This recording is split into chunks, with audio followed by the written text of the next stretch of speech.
Baik, bismillahirrahmanirrahim. Assalamualaikum warahmatullahi wabarakatuh. Nah, sekarang kita kembali lagi di mata kuliah Etika Profesi.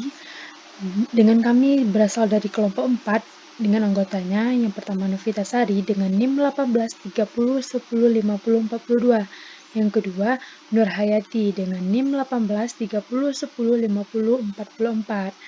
Baik, sekarang akan kita lanjutkan. Pada pertemuan kali ini kita akan membahas tentang keterampilan dasar guru dalam proses pembelajaran. Oke, mungkin ini tidak asing lagi bagi kita ya. Baik, sekarang kita masuk ke materinya. Apakah itu keterampilan dasar guru dalam proses pembelajaran? Keterampilan dasar mengajar adalah kecakapan atau kemampuan pengajar dalam menjelaskan konsep terkait dengan materi pembelajaran. Dengan demikian, seorang pengajar harus mempunyai persiapan mengajar, antara lain harus menguasai bahan pembelajaran, mampu memilih strategi, metode, dan media, penguasaan kelas yang baik, serta menentukan sistem penilaian yang tepat. Oke, kita lanjutkan. Di dalam buku Ramayulis tahun 2013 menuliskan bahwa minimal ada 8 keterampilan dasar mengajar yang harus dikuasai oleh guru, yaitu yang pertama, keterampilan bertanya atau juga disebut dengan questioning skill.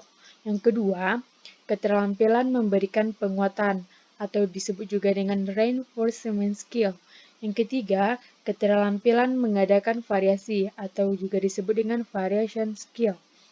Yang keempat, keterampilan menjelaskan atau juga disebut dengan explaining skill. Yang kelima, keterampilan membuka dan menutup pembelajaran atau disebut dengan set induction and closure skill. Keterampilan membimbing diskusi kelompok, keterampilan mengelola kelas, serta keterampilan pembelajaran perorangan. Baik, untuk lebih pahamnya, kita akan bahas satu persatu. Yang pertama, keterampilan menyusun skenario pembelajaran. Pengertiannya adalah keterampilan dalam menyusun tahap atau langkah-langkah kegiatan pembelajaran, pendahuluan, penyajian, serta penutup dan tindak lanjut. Uraian kegiatan pembelajaran yang akan dilakukan, memilih media dan alat yang digunakan pengajar maupun peserta didik. Di sini juga ada tujuannya. Tujuannya yang pertama adalah memberikan pedoman tentang tahap atau langkah-langkah urutan kegiatan pembelajaran. Yang kedua, memberikan panduan tentang uraian kegiatan pembelajaran yang akan dilakukan baik oleh pengajar maupun peserta didik. Yang ketiga, memberikan panduan tentang strategi, teknik, metode, media, dan alat yang akan digunakan selama proses pembelajaran berlangsung. Yang keempat, memberikan panduan tentang estimasi penggunaan waktu pada setiap kegiatan pembelajaran. Oke, kita lanjutkan. Yang kedua itu ada keterampilan membuka dan menutup pembelajaran. Pengertiannya adalah kegiatan membuka pembelajaran didefinisikan sebagai alat atau proses yang memasukkan peserta didik ke dalam penuh perhatian dan belajar. Ya, di sini juga ada tujuannya. Yang pertama, membuka pembelajaran bertujuan untuk. Nah, tujuannya adalah memusatkan perhatian dan membangkitkan motivasi peserta didik terhadap tugas-tugas yang dilakukan, menginformasikan cakupan materi yang akan dipelajari dan batas-batas tugas yang akan dikerjakan peserta didik. Baik, selanjutnya, tujuannya memberikan gambaran mengenai metode atau pendekatan-pendekatan yang akan digunakan maupun kegiatan pembelajaran yang akan dilakukan peserta didik. Selanjutnya, untuk melakukan apersepsi, yakni mengaitkan materi yang telah dipelajari dengan lingkungan yang akan dipelajari. Baik, kita lanjutkan. Selanjutnya itu menutup pembelajaran bertujuan untuk. Tujuannya adalah yang pertama untuk mengetahui tingkat keberhasilan peserta didik dalam pencapaian kompetensi. Yang kedua, untuk mengetahui tingkat keberhasilan pengajar dalam melaksanakan kegiatan pembelajaran. Yang ketiga, membuat rantai kompetensi antara kompetensi yang sekarang sedang dipelajari dan kompetensi serta materi pada kegiatan yang akan datang. Yang kelima, menjelaskan hubungan antara pengalaman belajar yang telah dipahami dengan pengalaman baru yang akan dialami atau dipelajari pada kegiatan yang akan datang. Oke, sekarang kita lanjutkan. Di sini juga terdapat komponen membuka pembelajaran dan menutup. Kalau yang membuka pembelajaran, komponennya adalah yang pertama, menarik perhatian peserta didik, yang kedua, membangkitkan motivasi peserta didik, yang ketiga, memberi acuan, yang keempat, melakukan apersepsi. Nah, untuk menutup pembelajaran komponennya, yang pertama peninjauan kembali materi yang telah dipelajari peserta didik, melakukan penilaian dengan berbagai jenis serta teknik. Yang ketiga, memberi dorongan psikologis atau sosial. Yang keempatnya, memberikan tugas.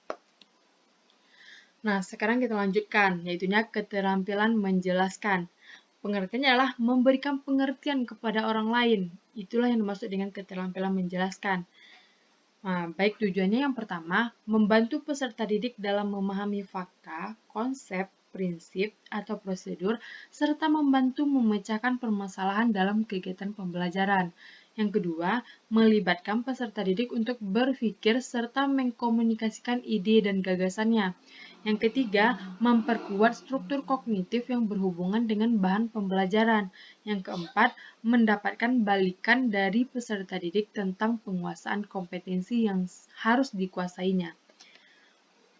Baik, untuk materi selanjutnya akan dilanjutkan oleh rekan saya Nur Hayati.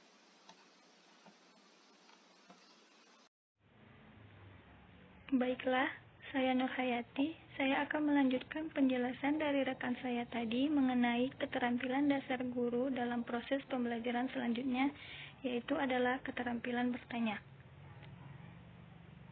Bertanya di sini merupakan kegiatan pengajar dalam menyampaikan pertanyaan kepada peserta didik dalam proses pembelajaran, baik pertanyaan dasar maupun pertanyaan lanjut.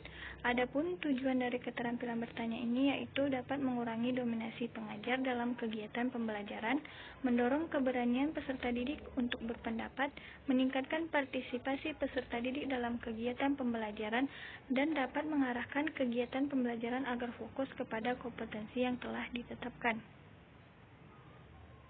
Keterampilan selanjutnya yaitu keterampilan memberikan penguatan. Penguatan yang dimaksud di sini adalah respon positif dari pengajar kepada peserta didik yang telah berhasil melakukan perilaku tertentu secara baik. Tujuan dari penguatan di sini dapat menumbuhkan perhatian peserta didik, memotivasi peserta didik terhadap pencapaian kompetensi, mengendalikan berkembangnya perilaku negatif dan mendorong tumbuhnya perilaku positif dan produktif, menumbuhkan rasa percaya diri peserta didik, dan dapat mendorong peserta didik untuk meningkatkan prestasi belajarnya. Keterampilan selanjutnya yaitu keterampilan menggunakan media dan alat pembelajaran. Media pembelajaran di sini merupakan wahana penyalur pesan atau informasi belajar. Adapun tujuannya di sini yaitu dapat mengkonkretkan konsep-konsep yang bersifat abstrak sehingga dapat mengurangi verbalisme, membangkitkan motivasi, memfungsikan seluruh indera siswa, mendekatkan dunia teori atau konsep dengan realita yang sukar diperoleh dengan cara-cara lain selain menggunakan media, meningkatkan kemungkinan terjadinya interaksi langsung antara siswa dengan lingkungannya, memberikan uniformitas atau keseragaman dalam pengamatan, sebab daya tangkap setiap siswa sangatlah berbeda-beda, dan dapat menyajikan informasi belajar secara konsisten dan dapat diulang maupun disimpan menurut kebutuhan. Keterampilan selanjutnya yaitu keterampilan mengadakan evaluasi. Variasi dalam kegiatan pembelajaran dimaksudkan adalah perubahan-perubahan kegiatan pengajar dalam konteks interaksi pembelajaran yang meliputi gaya mengajar, penggunaan media pembelajaran, pola interaksi dengan peserta didik, dan stimulasi. Adapun tujuan evaluasi yaitu dapat mengatasi kebosanan peserta didik, menjadikan proses pembelajaran lebih hidup dan lebih bermakna, meningkatkan perhatian peserta didik terhadap materi yang dipelajari serta kompetensi yang harus dikuasai, dan dapat memotivasi peserta didik aktif dalam pembelajaran. Keterampilan selanjutnya yaitu keterampilan membimbing diskusi. Diskusi di sini dapat diartikan sebagai suatu perbincangan dengan tujuan tertentu. Adapun tujuannya yaitu proses diskusi kelompok yang dilakukan oleh peserta didik dapat berjalan baik dan mencapai hasil yang diharapkan secara efisien dan efektif. Dan proses berbagi pengalaman atau informasi, mengkonstruksikan konsep, mengambil keputusan, atau memecahkan masalah dapat berjalan dengan baik.